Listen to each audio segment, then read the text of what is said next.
There has been a seismic shift in the Indian silver market, and I believe it will have a big impact overall for silver and its price. I'll explain as we explore.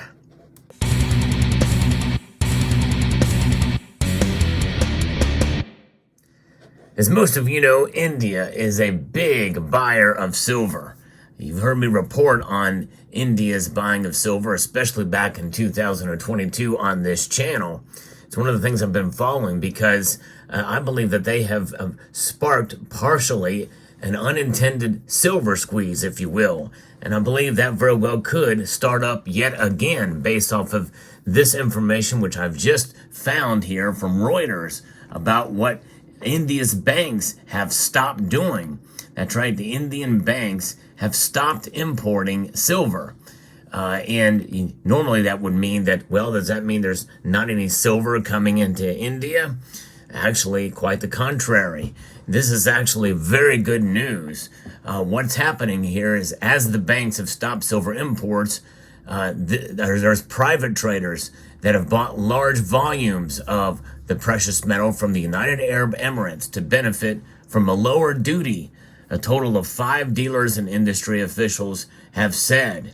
India, which is the world's biggest silver consumer, imposes a 15% import duty on the metal. There's a couple lessons we can learn from this, and I think this is quite profound. If people can find a way to avoid taxes or to find a way to import less taxes or impugn less taxes, they will, and they should. And this is an example of it.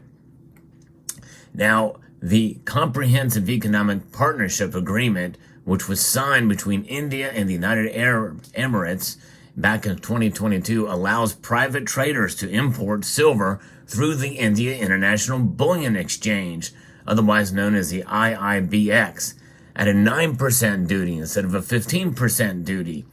And there's an extra 3% tax for value addition.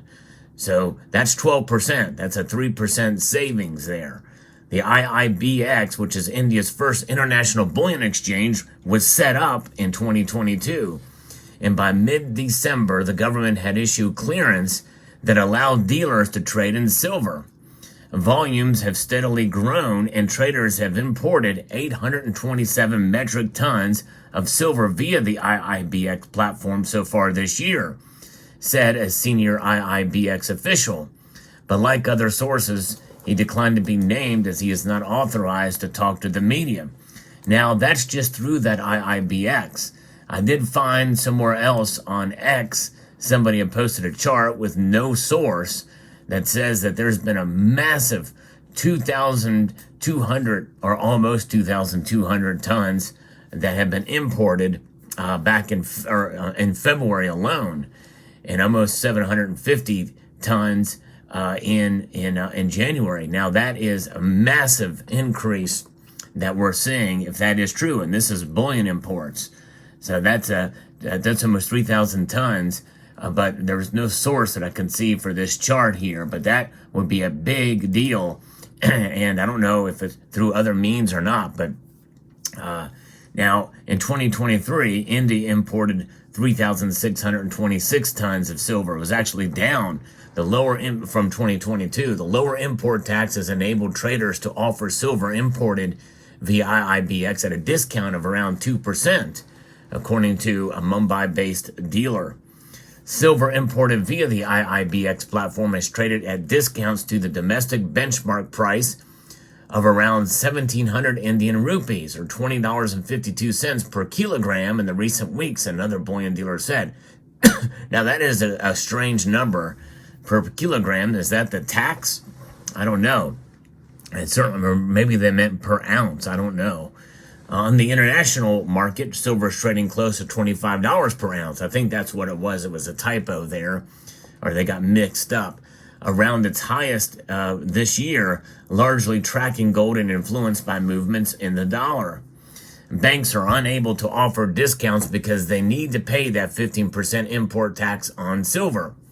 Banks' inability to offer discounts has led to a sharp drop in demand. prompting them to stop importing silver, both dealers said. Now that we're going to pause there because you've heard me talk about that India has been importing less silver, and I thought it was just due to the lackluster price and inflation, and maybe they're not able to afford it as much. But the thing is it's such an ingrained part of their culture, gold especially as well in India, but silver too, and with these dowries and the like, because of inflation, silver is a great alternative to gold. But they're the largest consumer in the world, India is. And it's really no surprise, in a sense. I mean, inflation is hitting hard everywhere. And so when you can find beautiful silver to replace gold, especially in some of for the festivals and the celebrations there in India, it really does make sense. But I think that, the overall, when you look at what's happening here, if you can find a way to get silver at a lower tax penalty, you definitely are going to want to do that. And it just goes to show you that lesson, I think, is one of the most valuable ones here. Taxes are punitive. They really are. They punish those who, and really, in all honesty, I don't think that precious metals should be taxed anywhere in the world because they indeed are money and have been proven themselves as such in almost every civilized nation on Earth that's been around long enough, and even uncivilized nations. No question about it. And empires, generations, and movements across the world.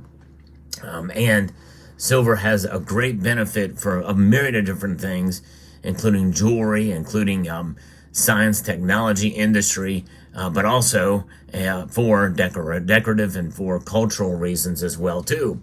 I think that's what's so amazing about the East in general, is that they do see the value of silver and gold for those reasons. But pretty fascinating indeed. Now, most banks have turned their focus to gold rather than silver. None of the main banks approached by Reuters had any public comment. And of course, gold, again, that's another story. The big banks in gold, the big banks and silver, in this case in India, the banks are losing out. They cannot compete with this new IIBX exchange. I think that's remarkable. I think that's good news for sure. And if this means that more silver is going to be imported in India, you know what that means for you and I. More likely, a stronger demand with a supply that is not going to be growing as much, and was going to probably lead to metals focus and the Silver Institute's with projections that there will not be enough silver to meet the demand, especially if this continues at the rate that other chart had showed. That means higher prices. Maybe not day to day, but I think in some sense we may be starting to see that move in the solidification of these prices because of what's going on in India and elsewhere too, but mainly in India. And we could see silver potentially maybe even meeting, gasp, I'll dare say it, $28 an ounce by the end of the year, which is what I had predicted. And that is, in a sense, outside of everything else that's going on that should be sending silver prices up, and probably will anyway. So who knows? It could go north of $28 by the end of this year if this does keep up, especially if that other chart is correct. And because India, being a very densely and large populated country, more than likely there's going to be different fundamentals and situations there that could lead to more and more people buying silver, even on the smaller scale, especially if they're not buying gold because its price is at an all-time high. It'll be very interesting to see what happens as the year progresses there, and as we hear about new numbers and reports. And I like to show things and talk about things that are official, so that's why I'm not referencing that other chart too much. I don't believe it until I know the source. But the government provided concessions on imports to make the newly launched IIBX viable, but this practice has raised concerns about potential trade distortions and a loss of import duty revenue for the government, according to a senior industry official. Think about that. Trade distortions, in other words, data on silver imports. What does that mean? That means we may not get the most accurate information from a variety of different sources, which is why that other chart may not be exactly right. Maybe it's just something to send a message, who knows? Or maybe there's a lot more silver being imported than what's being reported, which means that could actually pretty much inflate the numbers even bigger, which means that there's less silver available, and we could actually see an actual short squeeze on the Indian markets, which could lead to higher prices down the road, exacerbating the supply-demand fundamentals, or dilemma that we see there, or conundrum, really. So in the last 2 months, the UAE has become the primary source of silver imports, the United Arab Emirates through this exchange. And this is another thing that I think is quite intriguing. There's another channel here called Niels Han Dynasty that's been talking about what's going on in Africa and these other trade unions coming together bilaterally between other nations that would presumably be a part of the BRICS or not. They're doing their own thing with each other. They're finding countries that align with their principles, with their values, and circumventing not only the United States but other nations that they would not necessarily be apt to work with. So fascinating. But India does also import silver from Britain, China, Russia, and Switzerland. And so very interesting. So we'll see how this plays out, but I thought I'd share this with you. This could be a game changer as we head into 2025 especially. It'll be very interesting. I think, if anything, this bolsters the case for higher prices for silver rather than lower. So let me know what your thoughts are down in the comment section below. I hope you found this video informative, insightful, and educational. I would like to extend a multitude of gratitude to each and every one of you for taking the time to watch, and to encourage you to please rate, share, comment, and subscribe.